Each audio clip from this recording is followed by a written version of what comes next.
aku pengen mendekatkan diri sama Tuhan. Lebih ke tindakan sih. Aku nggak mau melakukan tindakan yang tidak menyenangkan hati Tuhan waktu itu. Jujur, aku waktu pertama kali bangun bisnis, aku tuh sama pacarku udah tinggal bareng. Berdua. Ini loh, aku dulu bisa kayak gini, aku punya utang, bisa lunas gara-gara ada nemu polisnya mamaku gitu. Ya udah, aku bantu, akhirnya ada yang mulai masuk, ada yang masuk. Kamu ceritain mujizatmu gitu. Itu ya, uangnya habis kok. Kayak sepeda motor lagi Mevi ya toh. Iya. Yang tadi dikumpulkan dikit-dikit, pikirku bisa buat modal lagi, habis cuma satu warna. Wah, udah habis itu, wes tapi tetap nggak gimana, terlanjur. Iya. Buka lagi, harus buka, wes buka lah. Itu aku benar-benar percaya, wah ini berarti ini memang jalannya dan aku harus jalan terus. Karena dari awal aku jalan ini selalu dimudahkan. Dari aku nggak punya modal, itu bisa jalan dikit-dikit, selalu match terus sama pabrik, sama yang di konsumen minta. Berarti ini kalau aku bicara tentang Tuhan, ternyata kita dikasih orang-orang yang memang sesuai gitu loh. Bukan, ya selama kita nggak aneh-aneh ya. Yang kita banyak kok orang-orang yang benar-benar sejalan apa yang sama kita pikirkan, yang ngerasa terberkati, itu ya. Ngopi di teras bareng Rian. Ya, selamat datang kembali di Ngopi di Teras bareng Rian. Kali ini kita bakal di Jogja, di Sleman tepatnya, bro.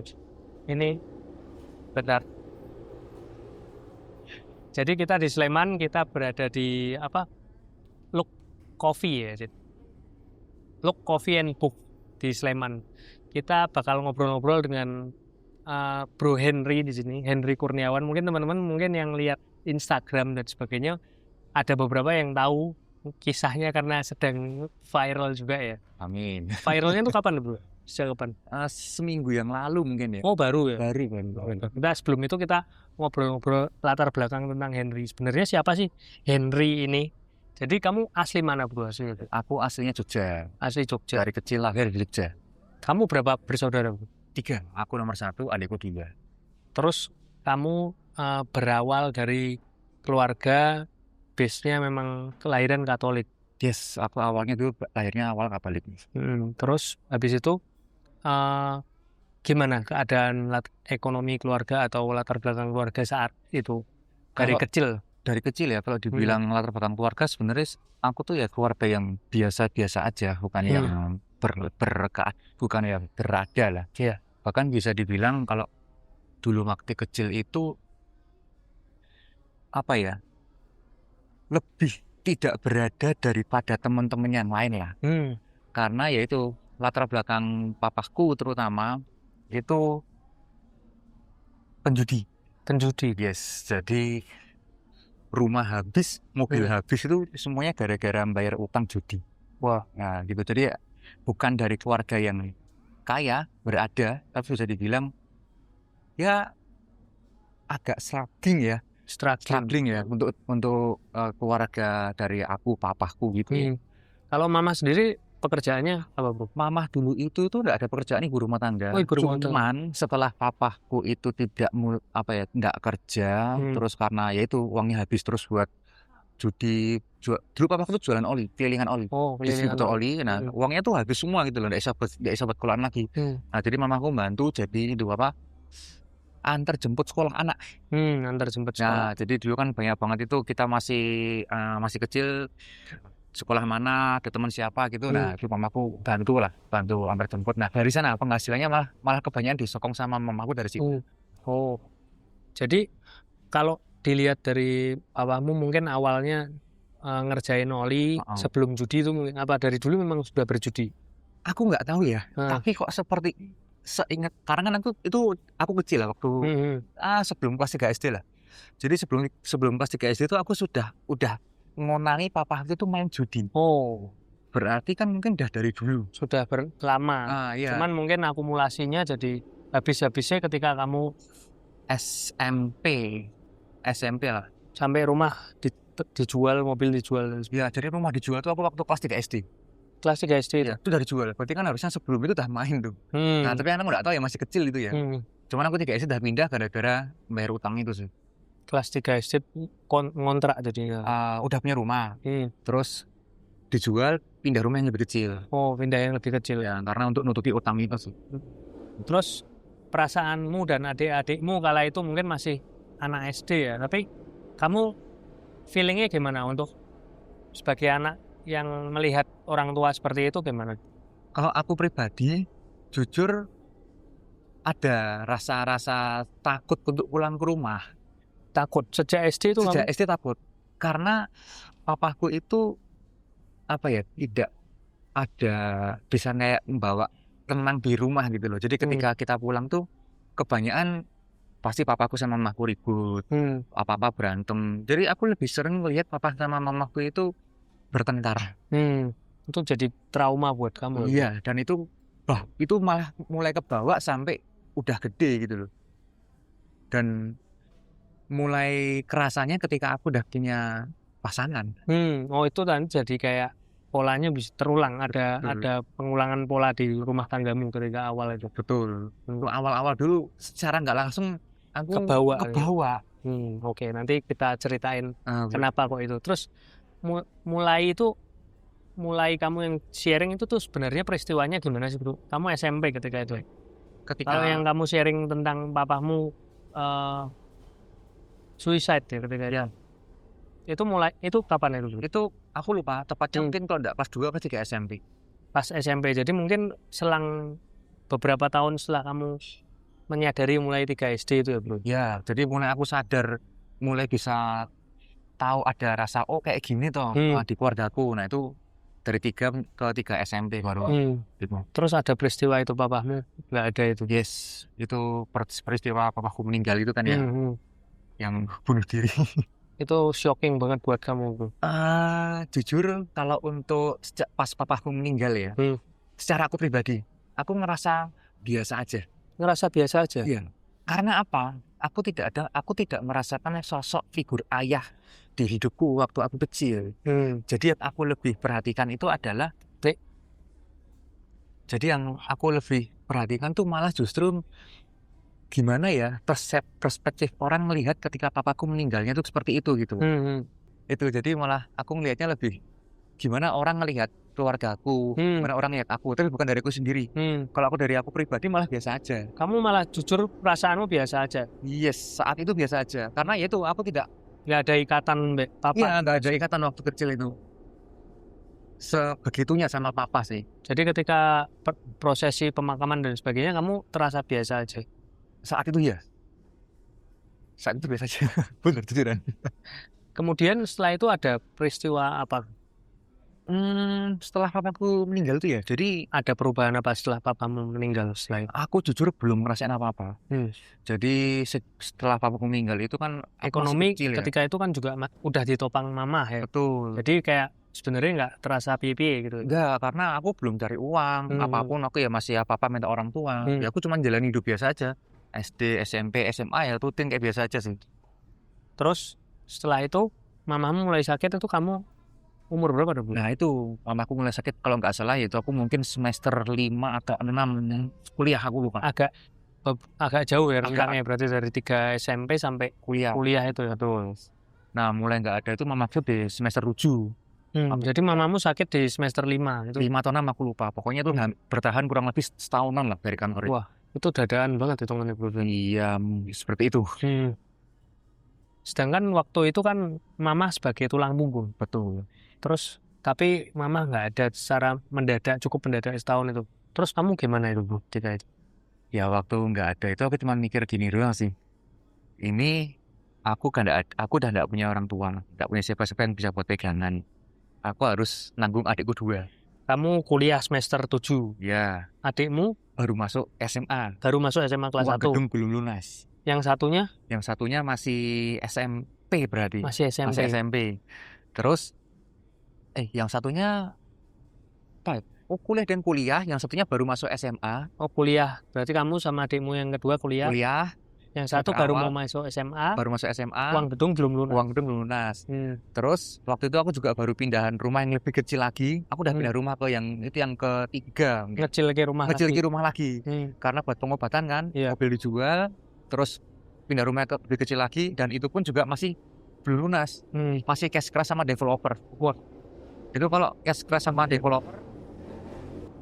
Nah itu kalau cash keras sama developer, terus tiba-tiba nggak bayar, terus disita itu pas depan. Wah. Jadi Ngeri aku banget. masih punya tanggungan yang di depan mata kelihatan ya, selain biaya bulanan. Itu uang kuliahnya adikku, uang gedung, sama itu rumah itu. Wah, Itu ada 80 juta kalau nggak salah itu. ngeri. Masih ingat aku. Terus setelah itu kamu lakukan ketika itu gimana? Ya waktu pertama kali itu ya, ketika dah mamaku meninggal, mamaku udah ada, itu aku cuman mikir ini aku harus gimana. Aku nggak tahu apa, aku nggak ada pegangan laku. Aku mau ngapain nggak tahu. Dan nggak kerja waktu itu. Nggak kerja. Nah, dah aku habis itu datanglah ke gereja. Yang bahkan dulu aku Apa yang mendorongmu? itu karena aku nggak tahu mau siapa. Jujur keluarga aku itu ada yang nolong. Jadi ada yang ngasih uang bulanan juga ke adikku. Tapi kan siapa yang tahu kalau besok dia nggak bantu lagi gitu loh. Iya betul, nggak bisa dijaga. Nggak bisa dijaga, aku nggak tahu sama siapa. Aku di sini cuma aku nomor anak nomor 1, nomor paling besar. Aku ada tanggungan 2 adik. Dan ini aku harus survive sama adik-adikku gini loh. Nah itu nggak tahu, aku pasrah lah. Aku nggak tahu mau gimana lagi. Kamu ke gereja. Padahal tadi sebelumnya kamu off the record juga cerita pernah nantangi. Betul. Itu ceritanya gimana? Kita cerita ke situ dulu. Itu kapan itu? Itu udah lama. Jadi aku kan diajak ke gereja Kristen tuh udah dari aku zaman SMA, kuliah tuh udah sering gitu. Diajak teman. Aku datang ke gereja itu, aku duduk di paling depan, paling depan, aku duduk tuh kayak gini. Pantang aku. Karena aku merasa ini bukan gereja. Karena kita dari Katolik biasanya kan beda. Iya, dari Katolik itu kan ya kusyuk gitu kan ya, lagu ini kan himne beda. Ini kayak pesta. Lightningnya kayak gitu, jeduk-jeduk. Kamu di depan gitu. Terus aku berdiri kayak gini. Mana aku? Untuk gereja apa? So, awal-awal kayak gitu. Sempat seperti itu. Dan itu kayak cuma udah, habisnya nggak salah. Sampai akhirnya tadi di posisikan agak dihadapkan dengan posisi seperti itu. Kamu ke gereja. Aku dengan sadar aku ke gereja, aku nggak tahu mau ngapain lagi. Aku datang ke gereja, duduk di paling belakang di ibadah umum. Suaranya berisik yang bukan main ibadah. Wah kayak gitulah. Iya, biasa ala. Aku angkat tangan dulu. Aku bilang, Tuhan, dah ini aku anakmu. Aku nggak tahu mau ngapain lagi. Aku serahkan diriku padamu. Aku nggak tahu mau ngapain lagi. Ya aku mau diapain terserah deh. Aku harus nangis loh. Bener-bener aku tuh pertama kali ngerasain yang namanya, wah nggak tahu ini ya apa rasa. Itu rasa yang aku belum ngerasain. Bener-bener mata itu gelap. Gelapnya bukan main. Kita kalau merem kan gelap masih bisa lihat. Ya biasa ada cahaya-cahaya gitulah. Itu gelapnya gelap pekat. Lemes. Semua dari atas saya bawah geringer semua. Udah tahu. Ini apa? Nggak tahu udah. Wah aku nyerah itu. Dah. Akhirnya tenang.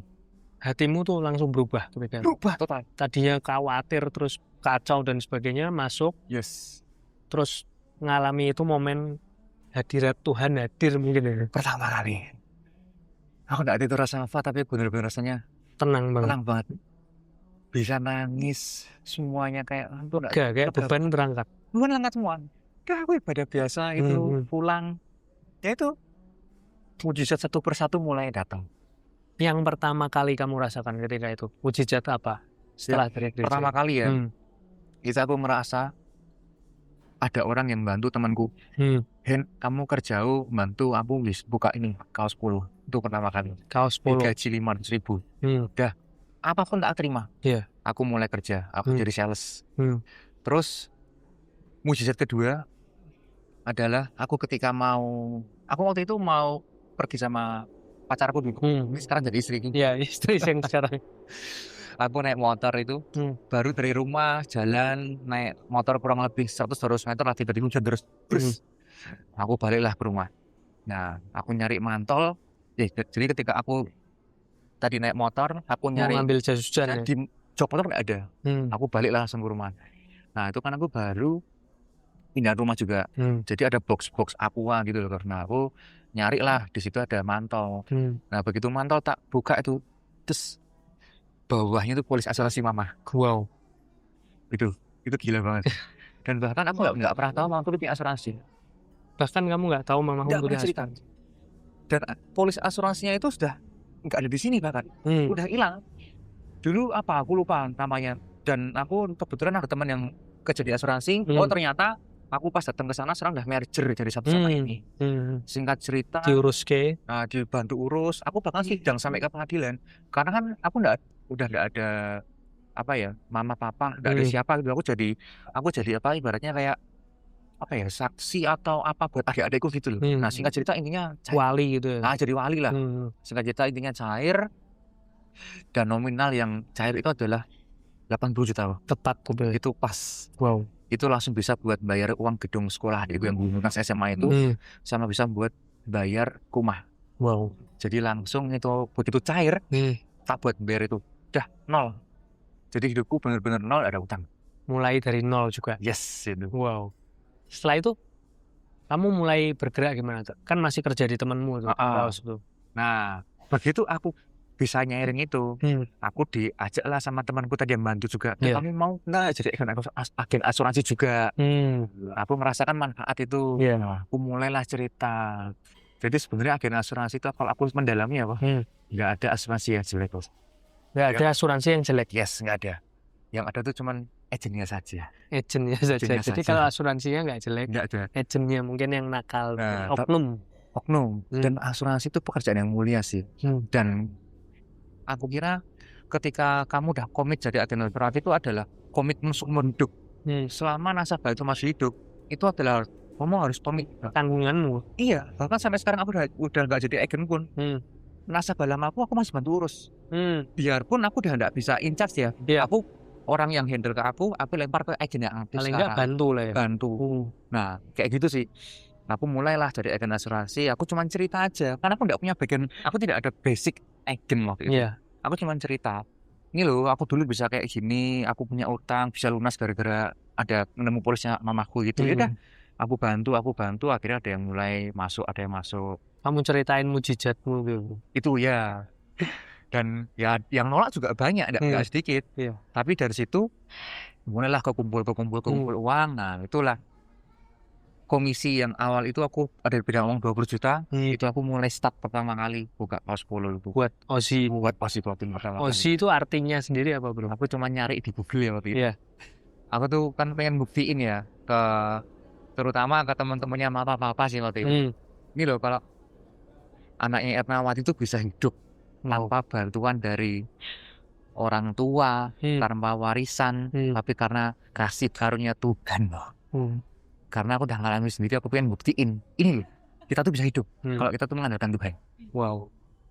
Setelah maksudnya kamu kan itu kayak percepatan oleh Tuhan. Yes. Terus polamu hubungan dengan Tuhan tuh gimana saat itu? Meningkatnya atau gimana? Meningkatnya itu apa ya? Kamu mungkin ikut grup sel atau ikut pelayanan atau gimana ketika itu? Jadi waktu itu memang aku belum ikut CG, aku belum pelayanan. Aku cuma ke gereja aja. Iya, aku ke gereja, terus aku ngerasa aku jatuh cinta sama Tuhan sih waktu itu. Aku ngerasa kayak punya papa. Papa Yesus. Yes. Jadi kamu curhat tiap malam, tiap hari mungkin? Iya, jadi sama Yesus. Aku memang tidak kerja di gereja ya, tapi aku berusaha gimana caranya. Aku pengen mendekatkan diri sama Tuhan. Lebih ke tindakan sih. Aku nggak mau melakukan tindakan yang tidak menyenangkan hati Tuhan waktu itu. Jujur, aku waktu pertama kali bangun bisnis, aku tuh sama pacarku udah tinggal bareng. Berdua. Satu rumah. Belum menikah. Tapi loh, aku tuh tidak pernah melakukan hubungan seksual sama sekali. Itu selama kurang lebih 3-4 tahun ya. Wow, gile bro. Gile bro. Itu kalau nggak dijaga Tuhan nggak bisa. Karena aku takut. Karena aku udah dibuat kayak gini sama Tuhan. Kalau aku ngelakuin tindakan yang tidak menyenangkan hati Tuhan, aku takut diambil. Bahkan sampai aku dulu nikah diberkati sama pendeta, itu kan aku diajak dulu konseling. Kamu kalau udah ngapain tuh bilang aja jujur. Karena kan kalau udah misalkan udah berhubungan itu kan kayak katanya enggak ditumpang tangan atau gimana, aku lupa itu. Iya. Aku bilang aku belum pernah. Pendetanya itu sampai enggak percaya. Nggak percaya. Soalnya kamu ngomong tinggal bareng. Iya. Wow. Dan sampai mertuaku aja udah bilang kayak gini, enggak apa-apa, kamu tuh jujur aja. Ya aku tuh belum pernah mah. Terus aku tuh kayak gimana gitu. Wow. Itu sih. Itu Jadi bentuk dijagain banget ya. iya, jadi mungkin secara rohani aku nggak begitu banget ya, aku nggak ikut ibadah, nggak ikut Iya. komsel, tapi aku lebih ke aku nggak mau Relasi personalmu. yes, personal sama Tuhan, aku nggak mau ngelakuin sesuatu yang tidak menyumbangkan itu Genesis. Itu pertama kali yang aku lakuin. Wow, keren sih bro. Ya, baru denger di sini juga. Kayak gitu nggak ringan karena kan ya pria dan wanita apalagi dalam cinta kan, terus tinggal bareng ya nggak kalau secara manusia, secara dunia, ya udah mungkin lah. Tapi aku percaya kalau kamu memang dijaga Tuhan ya percaya. Percaya kalau itu mungkin. Karena banyak hal yang nggak mungkin ya karena jadi mungkin karena dibuat oleh Tuhan itu. Ya, betul. Terus kamu merintis berarti Ozzy itu bareng dengan pacarmu, dengan istrimu ini. Dari mulai tadi kerja di temanmu dulu kan, terus kamu mulai buka. Dari komisi itu kamu buka sendiri? Ya, dari komisi buka sendiri, modal itu 20 juta kan. Itu aku bisa kontrak di Ring Road itu 6,5 juta setahun. Terus bisa buat beli stok 5 juta, sama beli perlengkapan rak lah. Iya. Itu sisa aku pegang uang cash di rekening 5 juta itu Pak. Itu tahun berapa bro? 2017 bulan Februari. 2017 tuh masih zaman Kaskus nggak sih? Iya. Masih Kaskus. Kamu masih pakai sempat pakai Kaskus juga? Aku sempat pakai Kaskus sama OLX waktu itu. OLX ya, Kaskus OLX. Karena waktu itu kayaknya belum terlalu Shopee, Tokopedia tuh belum terlalu. Dan kan Google pun juga belum banget lah kayak Google, Facebook Ad itu aku belum. Iya, Facebook Ad belum kan itu kan baru mulai kan 2020-an kayak. 2017 tuh masih di Kaskus kayaknya. Kaskus masih jadi masih FJB-nya masih jalan. Yes. Aku Kaskus soalnya. Terus setelah itu gimana bro? Perkembangan usaha ya. Jadi aku sebenarnya cuma jalanin bisnis biasa aja ya. Ya aku bilang ini juga salah satu jalan Tuhan juga. Karena modal kan sangat terbatas waktu itu. Aku cuma beli stok itu 5 juta. Bisa buat beli semua warna tapi ukurannya lengkap tapi tidak banyak. Jadi paling S1, M2 pokoknya bener-bener cuma lengkapi lah. Satu warna paling cuma 5-6 warna, 5-6 biji.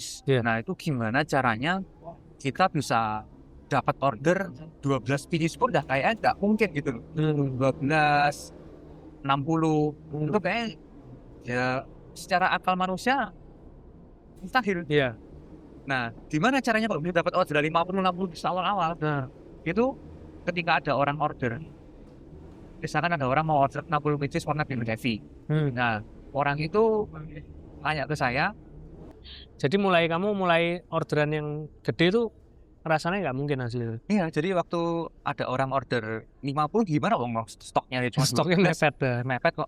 Nah, ketika ada orang order mau order 50 pieces, 60 pieces gitu, dia bilang, "Mas, aku mau order 50 warna biru navy." Nah, aku kontak tuh sama pabrik di Jakarta. Karena pabrik di Jakarta yang aku kontak pun juga dia modelnya dia udah nyetor ke departemen store gitu. Ya, jadi dia juga nyetoknya enggak banyak gitu karena udah di plot. Nah, ketika ada orang minta 50 pieces warna biru navy. Nah, kebetulan yang di Superku Jakarta itu juga dia pas produksi. Jadi pas sih. Jadi ada orang order minta warna biru navy, aku kontak Jakarta, terus aku match. Jadi orang DP lanjut terus gimana? Jadi ketika ada orang order warna biru navy 60 pieces, aku kontak ke supplier Jakarta, dia pas produksi. Jadi orang DP-nya aku lempar ke Jakarta, terus barangnya datang, aku proses berdiri di sini, aku kasih ke konsumen. Wow. Jadi itu benar-benar bisa pas terus gitu. Momennya pas banget. Momennya pas. Jadi ada orang minta warna apa, di sana pas apa. Ada orang konsumen minta warna apa, sana ada pas apa. Itu match terus. Nah itu aku kumpulin dikit demi sedikit itu. Lama-lama kekumpul. Wow. Tapi ada satu juga kejadian yang ini kok sepertinya juga bukan pengingat gini, jadi kayak gini. Ada kejadian orang order tuh warna abu mistio. dari bank datang ke toko, Mas aku mau order 100 pieces. Nah pertamanya kan seneng banget tuh. Iya. Aku siapa ini, seperti bukan siapa-siapa, Orderan orang gede. orderan gede dari bank lagi. Nah, Ya dia tinggal KTP macam-macam. Habis itu aku mbak sampel dulu Mas ya, ukuran S sampai double XL gitu. Mungkin dibawa sampel KTP 3. Nah berarti kan aku harus nyiapin warna abu misti lebih dari 100 nih. Karena orang ini mau order. Aku nggak ada stoknya. Aku juga belum tahu ukurannya apa aja. Aku order dong lebih dari 100. Waduh. 150 waktu itu. Udah datang tuh. Tadi uangku habis untuk buat beli satu warna itu. Jadi uangmu habis buat nyetok yang abu misti itu. Habis itu semua. Karena orang mau pesan 100 kan aku harus nge-spare lebih. Iya, mbok spare pikirnya kan wis pasti ki. Iya. Nggak tahu dia mau pesan ukuran apa. Udah datang kan. Barang datang. Terus tadi orangnya juga datang tuh. Nah, setelah itu gimana, Bro? Nah, jadi Habis ketika stok di situ. barang datang, nah terus beberapa hari konsumennya datang juga tuh ke toko. Tahu nggak orangnya bilang apa? Mas, saya nggak jadi pesen. Waduh. Tepek. Ya beneran.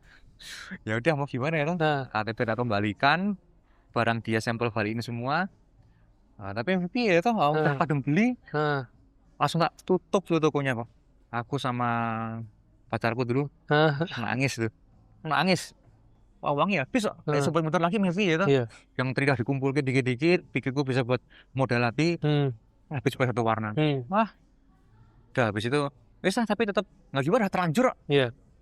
Buka lagi, harus buka, wes buka lah. Wes jalani kayak biasa, udah lama kok. 2-3 hari, itu ada orang yang ngontak aku. Mas, aku mau pesan kaos polo warna abu misti. Wow. Ukurannya berapa tau kok? 150 pieces. Ngeri tenan enggak? Gile sih. Ya itu tuh kayak Tuhan tuh ngomong sama aku gitu loh. Hen, besok tuh ada orang yang mau pesan abu misti. Jumlahnya 150 pieces. Tapi lewat orang yang gak jadi pesan ini. Tapi kamu karena sudah kecewa di awal, nangis sih. Nangis dulu. Takut itu kekhawatiran manusia. Tapi ternyata itu Deal ternyata 150 pieces. itu aku benar-benar percaya, wah ini berarti ini memang jalannya dan aku harus jalan terus. Karena dari awal aku jalan ini selalu dimudahkan. Dari aku nggak punya modal itu bisa jalan dikit-dikit, selalu match terus sama pabrik sama yang di konsumen minta. Terus ketika ada orderan besar itu kayak disiapkan sama Tuhan, karena bisa ada yang mau pesen tapi lewat orangnya ada jadi pesen ini, kan aku jadi prepare tuh pesen lebih dari ini kan langsung habis. Wow. Gila banget sih. Terus kamu mulai eskalasi bisnis tuh mulai kapan, Bu? Maksudnya yang naik-naiknya? Sebenarnya kalau dibilang eskalasi itu aku nggak eskalasi ya. Nggak eskalasi, itu memang prosesnya memang pelan banget. Iya, jadi di Februari 2017 itu kan aku cuman jadi reseller. Bordernya masih ngelempar. Nah, terus di akhir tahun Desember 2017 itu aku baru mulai beli mesin. Berani nurunin mesin. Karena ordernya udah mulai ada tuh. Oh ini dengan satu mesin turun ini bisa ini. Paling enggak ketika nanti mesin turun itu enggak nganggur lah. Karena ordernya mulai ada. Mesin bordir itu. Mesin bordir 1. Pertama kali aku nurunin 1 6 kepala itu. Nah itu. Jadi mulai dari situ, nah mulailah sedikit demi sedikit lah aku mulai running lagi. Jadi memang bertahap banget ya. Terus kalau sebelumnya ini kan throwback lagi bro sedikit. Kamu awal kenal istrimu yang sekarang tuh gimana? Awal kenal. Adakah itu juga suatu mukjizat dari Tuhan? Mungkin lah ya. Tapi enggak tahu juga ya. Ya enggak tahu. Cuman kan ada ceritanya pasti. Jadi awal kenalnya kamu gimana? Awal kenal itu aku di semester 1. Waktu kuliah. Itu di kelas bahasa. Satu angkatan. Jadi kan kalau di Atma Jaya itu ada satu semester yang semua jurusan campur. Nah itu kelas bahasa. Itu pertama kali ketemu di sana. Dan jujur aku waktu ketemu dia pertama kali itu nggak ada rasa suka.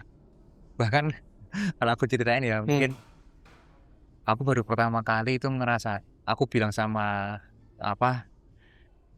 perempuan, biasanya kan kalau Jess aku mau ngomong nih, biasanya kan itu kan nembak loh. Tapi itu ngomong, Jess aku mau ngomong nih, aku tuh nggak ada rasa sama. Jujur, itu pertama kali aku ngomong sama dia tuh. Mungkin pernah nembak malah ngomong sebaliknya. Ya karena aku kan sering pergi. Aku cuma takut mengecewakan waktu itu. Takutnya dia ngerasa baper, aku ngomong jujur. Tapi anehnya, waktu begitu aku bilang kayak gitu, langsung kayak, wah ini kayak ada yang salah nih, ada yang keliru nih. Dari situ langsung besoknya aku malah langsung intens. Lebih intens daripada sebelumnya. Ngajak makan bareng lah, apalah itu. Ya itu, akhirnya sampai sekarang lah. Wow. Aneh ya. Ya itu, kalau ingat dulu tuh, nah itu sih. Ya kasihan juga ya kok dulu bisa kayak gitu. Kasihan juga. Tapi ya itu. Ya kan biasanya kan kalau orang ngajak ngomong kan mau ditembak tuh. Iya, ini pacar pertama atau? Nah itu pacar ke satu, yang benar-benar pacar ya, pacar ketiga. Pacar ketiga. Lucu ya, unik juga. Terus kamu kenapa? Oh. Terus setelah itu kamu nikah tahun berapa? Aku nikah tahun pas Covid 2020. Oh, 2020. Ya. Jadi sebenarnya kalau nikah pas Covid tuh ngirit juga ya, Bu? Nah, itu juga salah satu karunia mujizat juga. Karunia. Karena kamu rencanain di 2019 biasanya mungkin ya? Memang di 2020. Oh. Mau nikah di 2020. Enggak, maksudnya perencanaannya kan dari tahun sebelumnya biasanya? Dari tahun 2018. Oh. Aku tunangan tuh 2018. Memang nembaknya tahun 2020 nanti nikah ya? Aku memang sengaja ngelamain ya. Jadi habis tunangan kan maksimal 2 tahun tuh kalau di adat Tionghoa tuh. Nah 2 tahun ya udah aku memang niatnya mau nyari uang dulu. 2020. Boleh kapan deh? Ya udah 2020. Nah aku udah mulai ngumpulin selama 2 tahun itu. 2 tahun uang, terus bisa buat bayar FIMI dan lain-lain kan, DP 50%. Dan Covid. Nah itu adalah salah satu berkah juga. Jadi aku nggak perlu nambah uang lagi. Jadi uang DP ku malah bisa buat full. Wis. Karena kan itu harus terbatas kan. Harusnya kan satu gedung tuh minimal harus berapa orang. Tapi gara-gara Covid ya udah DP ku jadi bisa buat nikah. Nggak keluar uang lagi. Wow, puji Tuhan ya. Iya betul. Jadi ada blessing in disguise ya. Iya benar sih. Terus kamu waktu itu pindah rumah ke rumah bareng sama istri pertama kali nikah? Ini masih di rumah yang dulu. Masih di rumah yang dulu. Yang tempatnya orang tua aku masih di situ. Masih di rumahmu yang dulu. Kan kamu udah beberapa tahun tinggal bareng sebelumnya. Terus ada ikatan pernikahan. Yes. Tapi kamu masih membawa traumamu. Betul. Nah, di awal-awal pernikahan tuh mungkin kalau pas tinggal bareng nggak keluar. Karena ya anggapannya masih individu sendiri. Tapi ketika nikah itu pasti beda. Ya bener nggak? Terasa nggak? Maksudnya kalau kita masih pacaran mungkin kan masih maklumnya masih oke lah. Cuman ketika kamu sudah jadi satu ikatan itu, hubungan itu rasanya kayak ya semua harus terbuka. Nah sedangkan saat semua harus terbuka itu kan kamu dengan traumamu, mungkin istrimu masih dengan ada juga trauma mungkin ya. Nah itu awal-awal pernikahan ada masalah nggak, Bro? Kalau aku dari awal nikah tuh malah sebenarnya karena ada kebawa dari dulu ya. Karena aku pacaran udah tinggal bareng tuh. Iya, udah. Jadi udah kebuka semua malahan. Jadi ketika nikah udah kayak gitu. Tinggal nyesuaiin we. Cuman ganti status aja. Betul. Nah, tapi justru itu yang parah-parahnya itu waktu aku malah awal. Jadi malah kebuka semua. Oh, sebelum nikah itu kebukanya. Iya, itu jadi sifatnya malah udah kelihatan semua. Aku jadi ibaratnya kasar lah. Aku mulai kasar itu waktu awal-awal itu. Awal-awal pacaran. Yes, jadi secara nggak langsung kebawa treatmentnya papaku sama mamaku itu saat aku sama istriku. Pertengkaran yang dulu kamu rekam itu keluar. Dan aku nggak tahu kok bisa seperti itu gitu. Kadang-kadang Jessica itu cuma ngomong apa, aku bisa emosi. Kadang apa bisa emosi. Terus ada kerjaan yang nggak benar, aku tuh langsung ngamuk, meledak gitu. Paling parah tuh aku membanting barang tuh benar-benar membanting banget. Sampai aku ya pernah mukul. Itu parah banget itu. Dan saat udah tunangan, itu pun Jessica tuh pernah ditarik lagi sama mamanya. Karena sampai sebegitunya. Red flag gitu ya. Red flag lah. Itu udah red flag banget lah. Ya, itu mulai apa ya? Jadi ketika Jessica diambil lagi sama mamanya, kan aku sendirian tuh. Nah itu juga malah titik balikku juga kok. Titik balikmu di situ. Ya, aku pertama kali itu malah ikut ada namanya retreat encounter. retreat pelepasan, encounter encounter sendirian Mas. sendirian. Nah, Kok bisa ikut itu, kamu daftar atau gimana? aku daftar karena Kamu merasa kamu tuh toxic gitu ya? ya aku merasa aku toxic ini. Aku ada yang harus dibenerin nih. Karena sampai orang yang dari dulu bareng-bareng sama aku aja diambil lagi semua orang tuanya gitu loh. Berarti kan ada yang salah ini ya. Nah, aku ikut lah di sana. Nah, tapi kok ya anehnya ya, aku tuh daftar encounter tuh aku sama temanku berdua. Nah. Tapi tiba-tiba temanku tuh nggak bisa ikut. Kan hangus tuh tiketnya. Iya. Aku cuman iseng aja bilang, "Nih, Mbok, kamu mau nggak ngantin tiketnya ini?" Aku cuman udahlah. Apa maksudku nyoba gitu. Mau ya udah, nggak mau ya udah. Kok ya sama mamanya dibolehin tuh, Pak? Itu pas diajak pulang ke mamahnya tuh status kalian break atau Udah tunangan. tapi sempat break nggak? Nggak tahu statusnya gimana. Tapi yang jelas tunangan tapi diambil. Tunangan tapi malah diambil. Iya. Ya, Terus kamu ajak encounter itu. Ya, dulu aku ajak encounter itu kok ya. Puji Tuhan mau. Mamanya kok ya masih bolehin gitu. Wah, itu nggak tahu banget sih. Ya itu kuasa Tuhan. Itu makasih banget itu. Ya ampun, ya ampun.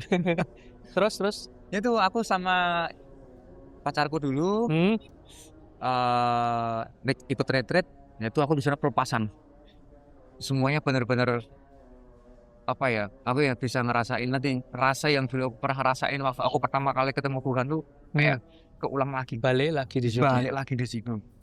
Yang gelap, pekat. Yes, yang gelap. Keringgingan semua itu aku di sana. Terus mau jatuh. Lemes sampai. Lemes semua, enggak bisa ngapa-ngapain. Aku bener-bener aku doa tuh aku ngomong nangis. Tuh nggak bisa jelas gitu loh. Nah. Aku tapi ngomong sama Tuhan. Itu aku bener-bener pertama ngerasain yang namanya bahasa roh ya. Bahasa roh. Dah, aku ngerasain lagi yang kedua kalinya kayak gitu. Nah, di sana mulailah aku bisa. Kamu minta ampun di situ. Ya, aku minta ampun sama istriku juga. Rekonsiliasi ada di situ. Ya, semuanya lah. Dan aku benar-benar ngerasain pertama kali bisa mengampuni papaku. Oh. Nah, pengampunan bapamu. Di situ aku pertama kali.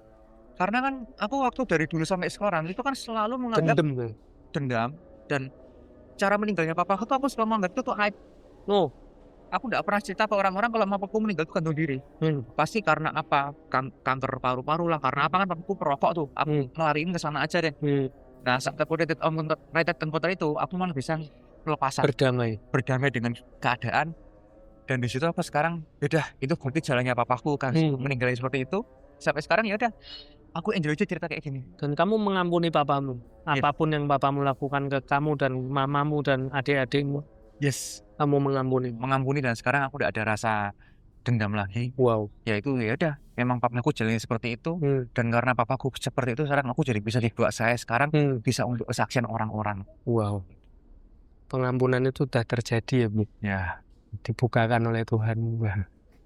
Gitu. Setelah kamu ikut itu berapa hari ya retreatnya, Bro? 2 hari. Ikut 2 hari terus pulang kembali kamu mulai nata lagi. Ya, itu mulai nata lagi. Mulai jalan bareng lah sama istriku. Ya kalau dibilang bisnis ya tetap ada naik turunnya sih kalau bisnis ya. Tetap naik turun. Ya, tapi aku bilang setiap kali ada hambatan itu kayak selalu ada jalan. Aneh aja. Contoh simpel lagi ya, waktu aku udah punya mesin bordir, itu rukoku itu belum ada setahun, itu udah dinaikkan harganya nggak masuk akal. Sewane. Jadi aku Desember kan 2017, di bulan Juni itu aku udah dinaikin, wah tinggi banget lah, kayak nggak message lah, satu mesin nggak akan bisa nutup. Nah aku ini harus gimana ya? Yaudah deh, mau nggak mau kita pikir-pikir kan, mau nggak mau harus nurunin mesin satu lagi buat nutup itu. Nah, tapi ketika kita udah punya kepikiran mau nurunin, terus kita bilang sama yang punya kontrak, oke Pak, nggak apa-apa deh kita perpanjang aja, nanti aku turunin mesin lah buat nutup kontrak ini. Nggak boleh kok. Nggak boleh? Nggak boleh.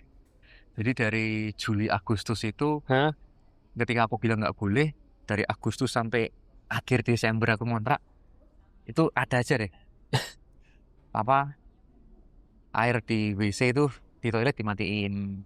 Jadi aku nggak bisa disabotase. Iya, nggak bisa buang air besar di sana lah, mandi nggak bisa. Jadi aku kalau mau pipis mau apa ke masjid sebelah. Masjid. Iya, karena dia begitu kan lah, aku nggak tahu kenapa itu. Iya. Nah tapi dari sana aku malah jadi bisa mikir, oh aku harus nyari kontrakan nih. Karena kalau tidak dibegitukan aku pasti akan stay di sana. Nah aku akhirnya nyari kontrakan lah. Itu juga ketemu juga sama temanku tuh yang punya kontrakan. Malah sekarang jadi pusat yang di Jogja. Pusat di Jogja. Ya. Nah itu dari dibegitukan kita jadi mikir, oh kita harus nyari tempat lain. Nah sekarang malah jadi bisa buka lagi. Jadi busur tapi malah bisa buka lagi tempat lain gitu. Dan itu positive thinking ya. Kalau kamu mungkin negative thinking terus akan menjadi batu dalam hatimu, kayak nggak ganjel terus, tapi ternyata iya blessing in disguise terus itu kayak. Nah itu yang kejadian sampai sekarang tuh kayak gitu terus. Berulang kali seperti itu. Berulang kali. Jadi setiap kali ada kejadian negatif itu kita harus selalu nyari apa ya yang bisa kita ambil hikmahnya dari sini. Kita harus ngapain ya? Nah itu buka satu-satu. Bolak-balik itu. Bolak-balik. Untuk kasih Tuhan yang Dan berulang nggak kali. habis-habis. Wow. Itu sih. Terus selama apa namanya, kamu kan sudah dipulihkan ya, sudah melepas pengampunan, sudah dipulihkan Tuhan dalam apa namanya trauma juga. Itu kadangkala kan pola-pola itu pernah balik lagi ya? Pola apa ini? Pola kayak traumatis terus yang galak, kasar itu masih ada nggak? Masih. Tapi gini, jadi ini juga jalan Tuhan lagi aku bilang. Iya. Semua jalan Semua Tuhan. jalan Tuhan lah. Di tahun 2024. Kan tadi aku nikah 2020. Iya. Terus aku udah ya berarti kan tetap dah ada pelepasan lah waktu handphone itu. Tapi tetap ada rasa-rasa capek banget. Setiap kali ada sesuatu yang istriku ngapa kok aku mesti kayak emosi lagi, itu masih ada. Setiap hari kejadian tuh aku karena capek aja karena aku sama istriku sampai meninggal nih. Kalau aku kayak gini terus aku nggak bisa apa ya, nggak damai sejahtera. Aku nggak enjoy jalan hidup sama istriku. Nah terus di tahun 2024 aku ikutlah ada business conference itu di Surabaya, Idea Cloud yang ngadain Pak Hermanto Tanopo tuh. Iya. Nah itu kok kebetulan juga ada pembicara yang dia bisa kayak merilis trauma masa lalu. Nah ini kok kayak pas banget nih. Aku coba deh ikut sama dia. Nah begitu selesai dari business conference, aku mau nggak urus bisnisnya. Aku langsung pengen nyelesain diriku. Ke sana dulu langsung. Nah aku sana, aku langsung kontak tuh coachnya, aku ngelepasin lah trauma. Nah ternyata masih banyak trauma-trauma yang belum dilepasin. Jadi itu malah masalah trauma-trauma masa kecil itu. Akhirnya mulai dilepasin. Nah dari situlah mulai berubah dari 2000. Aku mulai bisa enjoy sampai sekarang itu 2024. Baru-baru ini, baru 2 tahun ini. Ya jadi sebelumnya sebenarnya masih ada keulang-ulang lagi. Udah 2024 setelah aku mulai bisa ngerilis itu, jadi memang kadang-kadang ada. Tapi pas begitu mau naik, baru dikit turun. Baru mau dikit turun. Nah, jadi yang bisa ngasih testimoni sebenarnya bukan aku sih, tapi ya istriku sendiri. Oh iya benar. Yang merasakan. Tapi turun. Aku ngerasa dari sana jadi sekarang lebih enjoy sih. Karena bisa lebih sabar, terus tidak gerusa-gerusu, bisa lebih enjoy lah. Iya. Jadi 4 tahun itu juga perjuangan ya bro. Nikah dari 2020 sampai 2024 mungkin wah secara ekonomi oke. Terus secara udah nikah juga, terus mulai punya anak juga kan. Nah, terus tapi kok ternyata masih ada ganjelan itu. Ya. Nah, terus kamu selesai. Ya puji Tuhan kamu ditemukan dengan orang ini yang tidak sengaja lagi kan. Betul. Karena kan kamu tadinya mau bisnis business conference, betul. Malah ketemu ini. Malah ketemu yang rilis trauma. Wow, ya itu jalan Tuhan lagi balik-balik. Dan padahal setiap tahun itu kan pembicaranya gonta-ganti semua. Kok ya pas gitu lah pas tahunku itu. Ya itu memang kayak di setting buat kamu sama Tuhan. Makanya itu. Terus kalau sebenarnya kalau kamu pribadi sama istri mungkin ada ritual-ritual atau kebiasaan tertentu bercakap-cakap dengan Tuhannya tuh kamu gimana Bu? Kalau kamu dan aku ya, jujur ini juga yang baru aku mau bangun saat ini. Ya. Ini baru lah. Jadi aku tuh dulu sering baca Alkitab Bang. Tapi Alkitab di handphone. Dan aku membaca tuh kurut dulu dari kejadian sampai apa aku lupa ingat apa-apa. Dan itu aku sangat-sangat bosan dan boring. Aku tidak dapat apa-apa karena itu cuma kayak jadi rutinitas. Akhirnya aku tidak pernah baca lagi. Dan itu di HP soalnya. Di HP. dan aku nggak pernah lagi baca Alkitab sudah lama. Nah terus itu sebenarnya nyambung sama aku mulai bikin konten kok. Kamu mulai konten tahun berapa, Bro? Baru Februari kemarin, Baru Februari tahun Februari ini. ini. Nah aku bikin konten, aku tuh pengen waktu aku ikut kelas sama Victoria Wong ya. Yeah. Victoria Wong itu ngasih ada 3 pilar lah yang kamu mau ambil. Kamu tuh mau bicara tentang apa, bisnis kah atau apa? Nah ada satu pilar yang bilang, oh kamu tuh membangun bisnis bersama Tuhan. Wow. Nah aku langsung pas di section itu aku langsung nangis tuh. Kena banget. Nah ini aku nih. Nah aku mulailah bikin konten. Tapi tahu kan namanya kalau kita di Indonesia kita bicara tentang agama apalagi masih sensitif. Nah aku dari bulan Februari sampai kemarin April aku tuh tidak bicara sama sekali tentang Tuhan sama sekali karena aku takut. Aku ketakutan dirimu sendiri. Iya, aku mau sharing tentang tips lah tentang apa, aku tentang bisnis ya pokoknya ya itu. Nah aku malah jadi 2,5 bulan itu nggak fokus ke bisnis. Aku burn out banget lah ngurusi konten. Terus itu konten pertama aku tuh yang juga naik pas aku membahas tentang Tuhan. Ketika aku mau buang apa kertas-kertas sablon DTF itu kan banyak banget tuh yang sudah nggak kepake mau dibuang, diambil. Tiba-tiba ada satu sablonan tulisannya adalah di luar aku kamu tidak dapat berbuat apa-apa. Itu Yohanes 15 ayat 5 itu ditampar Tuhan. Nah itu dari bulan Februari sampai April Tuhan tuh ngomong langsung sama aku, "Iki ngopo tuh Hen? Dari kemarin tuh kamu buat kayak gitu tuh kamu nggak bisa ngapa-ngapain dan sama." Udah langsung nggak ngapa-ngapain, aku tak post aja itu. Ini karena ngena banget ya. Tak post tanpa edit, tak post. Ya cuman lempar gitu aja. Naik kok. Itu konten pertama aku yang aku bicara tentang Tuhan dan naik. Dan semua orang banyak yang terberkati gitu loh. Paling 1-2 orang yang inilah yang merasa enggak itulah. Itu padahal no effort. No effort sama sekali. Wah, berarti ini kalau aku bicara tentang Tuhan, ternyata kita dikasih orang-orang yang memang sesuai gitu loh. Bukan ya selama kita enggak aneh-aneh ya. Yang kita banyak kok orang-orang yang benar-benar sejalan apa yang sama kita pikirkan dan ngerasa terberkati itu udah jalan tuh pertama kali. Wow. Nah, mulai dari itu ya. Mulai dari situ itu baru yang pertama itu baru kemarin April lah, berarti kan baru ini. Kita sekarang baru Mei kan? Bulan lalu. Baru bulan lalu ya kan. Nah, terus aku di bulan April kemarin juga kebetulan ada pameran di Jakarta tuh, pameran Inatek, pameran garmen lah. Rasanya capek banget. Oh, sebelum ke sana. Jadi pas aku dapat ayat itu yang merubah aku langsung aku datang ke Gramedia, aku beli Alkitab fisik kok. Baru dapat itu langsung kamu wis pokoknya disuruh beli Alkitab fisik. Langsung aku tuh beli. Nah, mulailah aku rutin baca Alkitab di sana. Urut. Udah. Nah, aku mulai baca, aku tanya ChatGPT. Aku memanfaatkan AI. Aku pengen baca Alkitab tapi aku enggak pengen bosen dulu. Aku pengen rutin konsisten. Nah, disuruh bacalah dari Yohanes ya. Oh, dari GPT-nya aja bilang Yohanes. Kok ya pas banget sama dia. Aku dapat ayat Yohanes 15 itu kan. Mulai dari Yohanes. Nah, itulah aku bener-bener ngerasa aku baca teks per teks, ayat per ayat. Kayak ngerasa aku tuh ngobrol. Aku tanya kayak ada yang jawab. Aku tanya kayak ada yang jawab. Itu bener-bener pertama kali aku ngerasa happy banget. Dan aku waktu pertama kali baca Alkitab, pertama kali aku baca itu aku pengen stopwatch dulu. Sebenarnya baca Alkitab tuh berapa lama sih? Kuat berapa lama ya, gitu? Aku pengen tahu satu pasal tuh berapa lama. Aku pengen konsisten 1 hari itu pasal. Aku nggak mau banyak-banyak.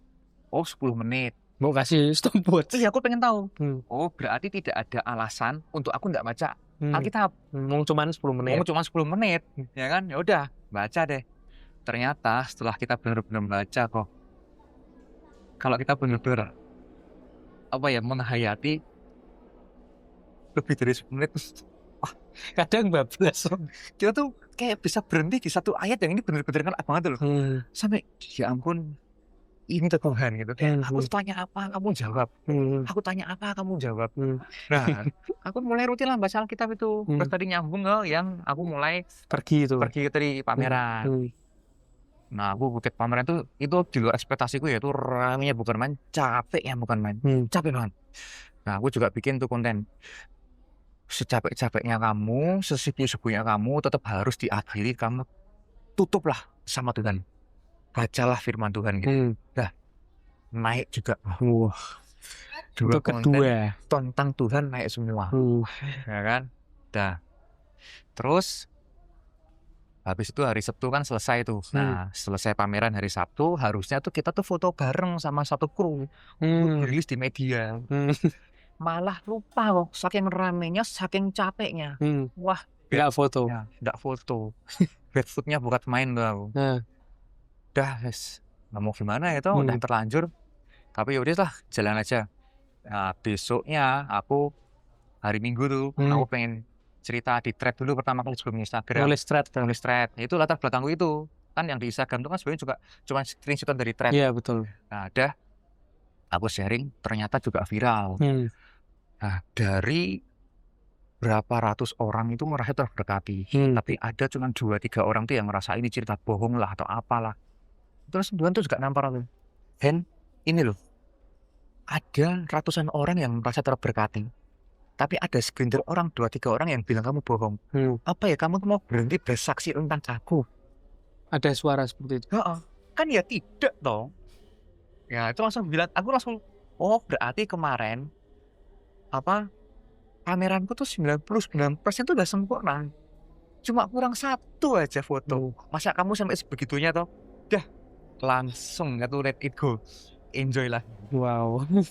Nah, habis dari situ langsung deh aku juga post itu yang di Instagram. Nah, aku cerita gitu kan. Nah, itu malah jadi bisa viral juga kan waktu. Nah, jadi aku pertama kali tuh pengen banget waktu buat pin itu, orang ketika ngeliat aku tahu aku ini bukan siapa-siapa, tapi aku bisa dibawa ini karena Tuhan. Dan pin 1, 2, 3 itu benar-benar semuanya tanpa aku pikirkan.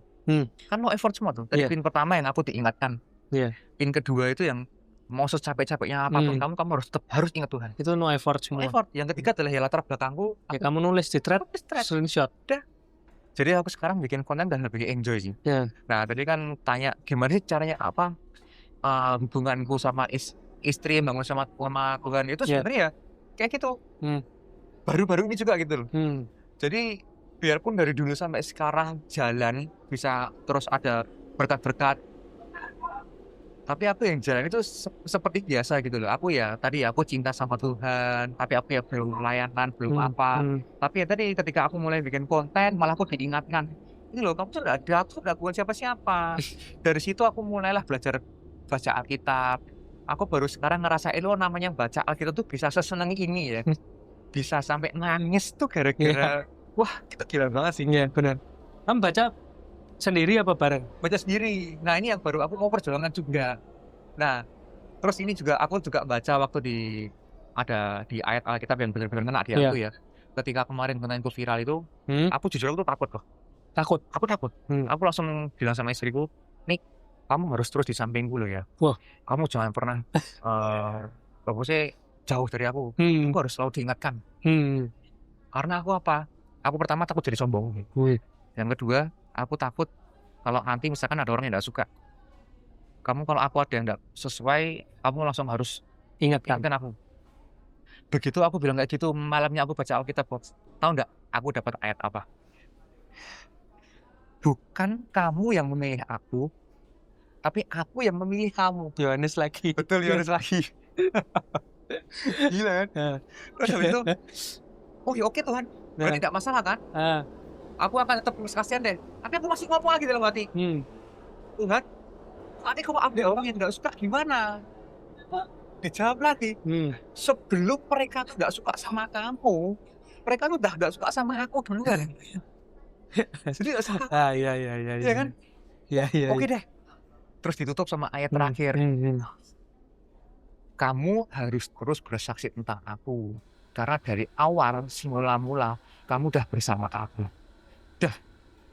Ya itulah kenapa sekarang aku diundang siapapun, aku langsung, ya nggak peduli siapa yang undang, pokoknya selama aku bersaksi tentang Tuhan. Wow. Aku mau. Bahkan kemarin aku ke Jakarta pun nggak dibayar, aku PP pun nggak ada masalah. Aku sangat rela dan aku senang. Wow. Aku ngelakuin ini enjoy banget. Karena aku pengen ngasih tahu ke orang ya, bahwa ya aku tuh bukan siapa-siapa. Aku bukan dari latar keluarga yang punya channel. Bahkan dari keluarganya mamah papaku, dari keluarganya mertua, dari keluarganya istri mamah papa, semua keluarga itu tidak ada latar belakang garment dan tekstil Nggak ada latar belakang garment sama tekstil. sekali. Jadi aku tuh benar-benar yang memulai di garment dan tekstil pertama kali ini. Nah itu, aku pengen kasih tahu ke orang-orang bahwa kalau kita tuh udah benar-benar menyerah, berserah di tangan yang benar dan tepat, Nah, kita bisa dibawa sampai kayak sekarang gitu. bisa dieskalasi sampai ke Betul. posisi sekarang karena Tuhan. Nah ini yang aku tuh benar-benar sekarang, ya aku pengen cerita ke orang-orang deh, jangan pernah nyerah ya. Jangan pernah nyerah.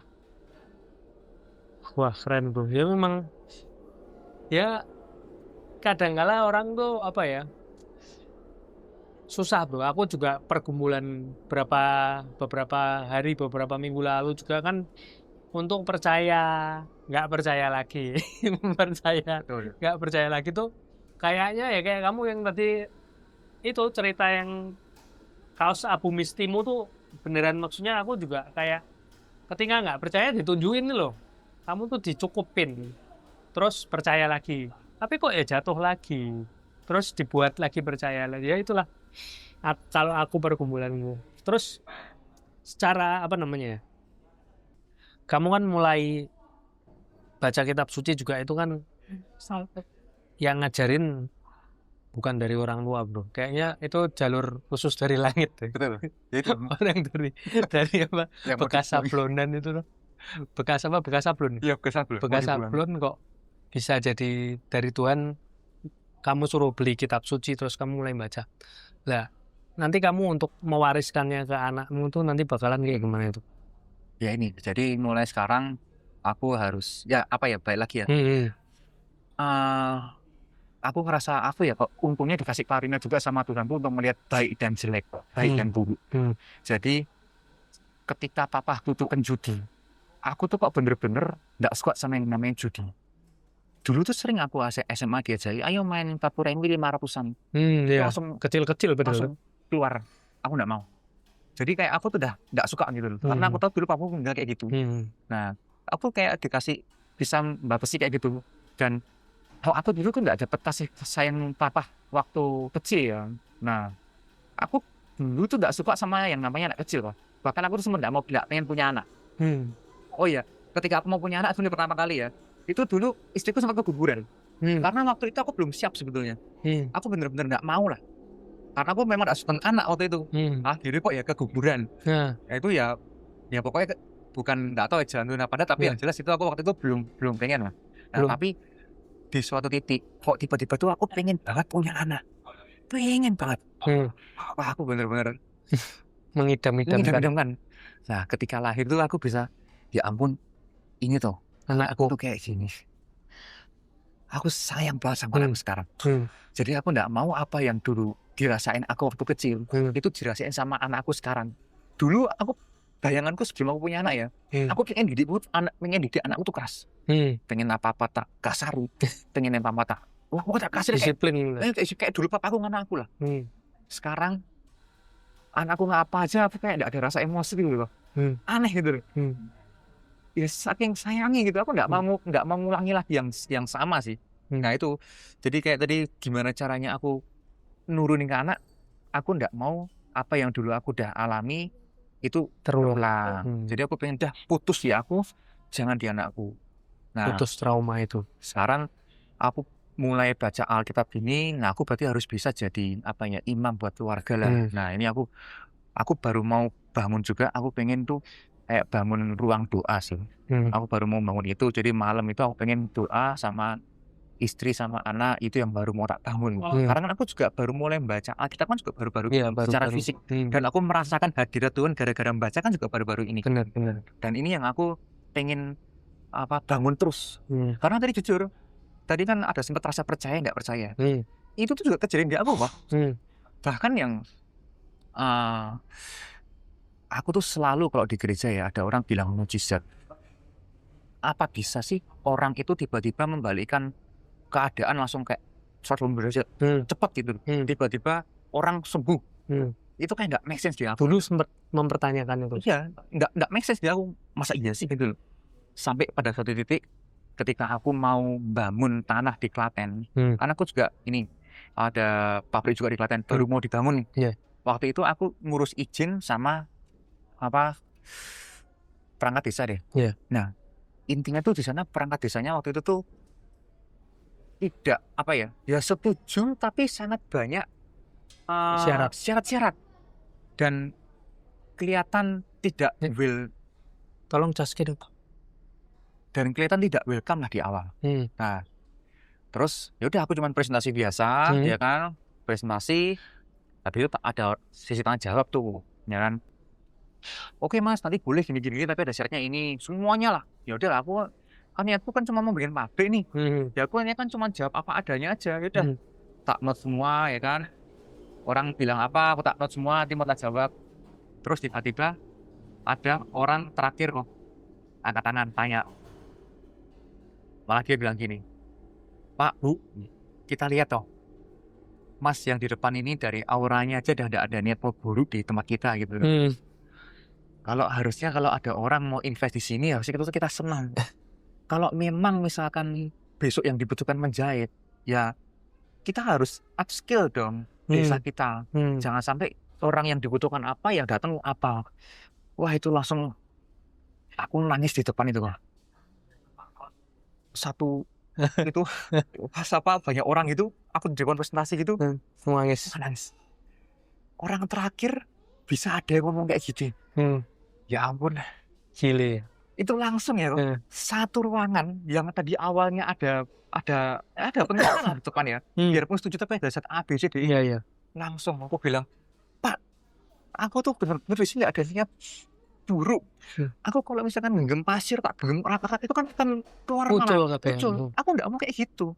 Karena gara-gara ada bapak bilang seperti ini, aku nanti akan bikin LPK Pak di sini. Jadi orang yang belum ada skill kemampuan akan aku kursus dulu di kursus itu. Begitu bisa kerja. Wow.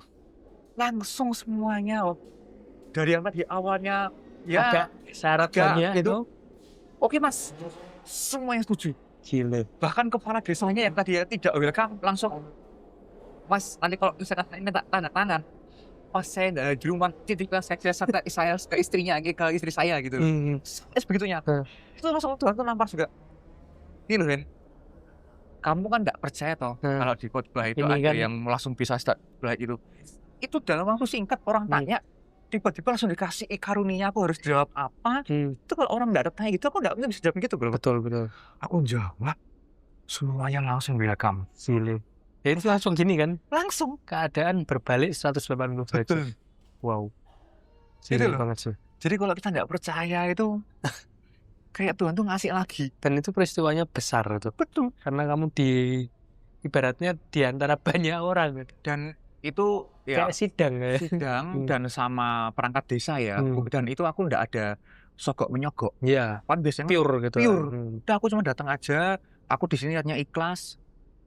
Itu gile. Tuhan yang kerja. Wow. Kalau kita pakai kemampuan kita sendiri nggak mungkin.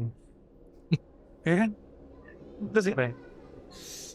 Wah, gile sih bro itu. Aku lihat juga ya ayat mas tadi gitu ya. Kalau kamu kan ya mungkin baru sebagai orang yang baru baca ya kitab suci mungkin yang fisiknya baru baca berapa bulan ini ya bro. Ayat masmu tuh apa bro? Yang jadi pegangan mungkin dari dulu sampai sekarang atau mungkin sekarang ada yang baru. Ayat masmu apa? Iya aja tak pegang. Yohanes 15 ayat 5. Terus tak pegang. Karena ya kalau kita nggak ada Tuhan kita nggak bisa ngapa-ngapain. Dari awal pun juga aku bukan siapa-siapa kalau aku nggak menggunakan Tuhan ya aku nggak bisa. Iya. Gitu aja. Thank you banget bro. Ada pesan-pesan nggak bro mungkin buat teman-teman yang nonton ini yang masih sering kali mengandalkan diri sendiri kayak aku juga kadang-kala sering masih nggak percaya. Mungkin kamu ada pesan-pesan buat teman-teman yang nonton ini. Ya sebetulnya kita kan masih manusia ya. Ya jadi wajar sih kalau kadang-kadang ada seperti itu. Ya aku pun juga ketika ada masalah-masalah ketika kita kayak ini kok kayak berat banget ya. Tapi kalau kita nggak mengandalkan Tuhan itu berat banget sih. Jadi kita mau jalani sesuatu tuh kayak nggak ada, kayak jalan tuh tertutup gitu loh. Tapi ketika kita berserah, Tuhan ini harus gimana ya? Tiba-tiba tuh bisa aja kayak ada hikmat datang gitu loh. Oh kayak gini ya? Oh kayak gitu ya? Kalau misalkan enggak, misalkan nanti tiba-tiba ada orang yang datang, oh nanti kan kayak gini. Jadi ada aja. Jadi sampai saat ini bangun terus hubungan sama Tuhan sih. Jangan pernah kita tuh ngerasa apa yang bisa udah kita dapat sampai sekarang itu karena kemampuan kita sendiri. Karena ya kita tanpa Tuhan bukan siapa-siapa. Wow. Ya kayak ayat yang kamu pegang Ya. tadi, benar. Itu yang Baliknya lagi. kita pegang sih. Oke. Dan jangan pernah menyerah ya. Jangan pernah menyerah. Jangan pernah menyerah karena kita tahu, aku pun sendiri sadar, kita tuh hidup di dunia ini pasti punya tujuan. Jadi aku ini mungkin cuma segelintir orang dari orang-orang yang lain untuk bersaksi. Aku mungkin jalannya sekarang di bangun pabrik kaos polo dari dulu, latar belakangnya seperti itu. Nah itu bisa aku buat bersaksi lah. Pasti banyak banget lah di tempat-tempat lain itu dengan apa ya, dengan tujuannya masing-masing. Tapi endingnya adalah satu, untuk memuliakan nama Tuhan. Wow. Itu sih. Thank you banget bro buat waktunya. Mungkin nanti teman-teman boleh di follow juga Instagramnya Henry kalau belum pada tahu, @henry_kurniawan, N-nya double ya. Yes. Terus kalau yang untuk apa namanya, Ozzy bro, Ozzy Clothing. Ozzy Clothing, oke gitu aja. Jadi teman-teman jangan lupa di like, subscribe, juga komen-komen video ini, juga di share juga. Apalagi kalau kamu yang kenal dengan Henry, gitu aja. Thank you, Tuhan memberkati. Thank you.